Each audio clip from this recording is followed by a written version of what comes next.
Brought to you by TechnoSpark 20 series smartphones. Superhuman.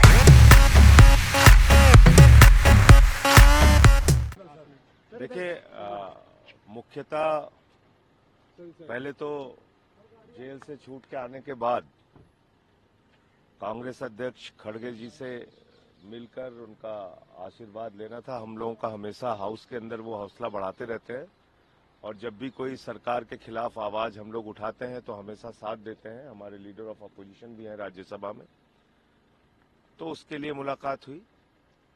और सबसे महत्वपूर्ण बात जो थी कि जिस प्रकार से जांच एजेंसियों का दुरुपयोग करके विपक्षी नेताओं के खिलाफ कार्रवाई की जा रही है पूरे देश में, उसके विषय में चर्चा हुई। आने वाले दिनों में जल्द ही एक कॉमन मिनिमम प्रोग्राम घोषित किया जाए इंडिया गठबंधन का, एक न्यूनतम कार्यक्रम जो सरकार बनने के बाद, इंडिया गठबंधन की सरकार बनने के बाद हम लोग लागू करेंगे, उसके विषय में चर्चा हुई।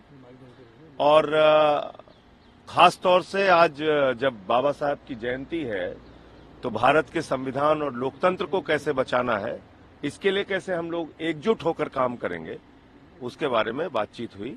और मैं समझता हूं कि आने वाले कुछ दिनों में आपको इंडिया गठबंधन का एक कॉमन मिनिमम प्रोग्राम सामने मिलना चाहिए। कॉमन मैनिफेस्टो भी क्या आप लोग बनाने की प्लानिंग करें? कॉमन मैनिफेस्टो पे क्या कुछ बातचीत? उसी के बारे में चर्चा हुई है और जल्दी ही उस पर कोई निर्णय होगा।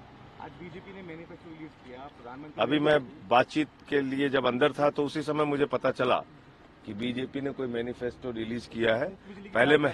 पहले मैं उसको देख लूं, फिर आपसे बात करता हूं। पहले देख लूं ना, विस्तार से बात करूंगा, क्यों इतनी जल्दबाजी में।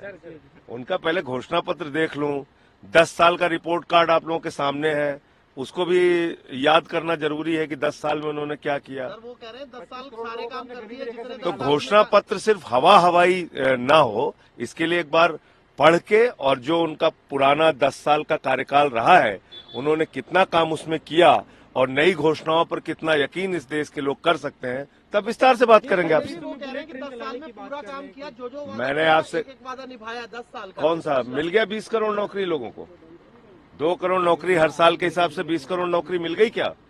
आप मुझे बताइए।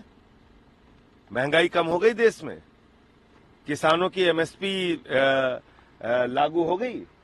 तो इसलिए ये बेबुनियाद बातें हैं। फिलहाल मैं एक बार जब पूरा उनका घोषणा पत्र पढ़ लूंगा तो आपको जरूर प्रतिक्रिया दूंगा। आपने कहा था कि अखिलेश यादव जो इंडिया ब्लॉक के लोग हैं या समाजवादी पार्टी जहाँ से चुनाव लड़े, आप लोग उसके समर्थन में वोट मांगे की, और कांग्रेस के लिए भी ऐसी कोई बातचीत हुई कि कांग्रेस उम्मीदवारों के लिए? मैंने तो कहा इंडिया गठबंधन के प्रत्याशी जहां हम लोगों की कोई भी जरूरत समझेंगे, उसमें तन मन धन से हम लोग उनके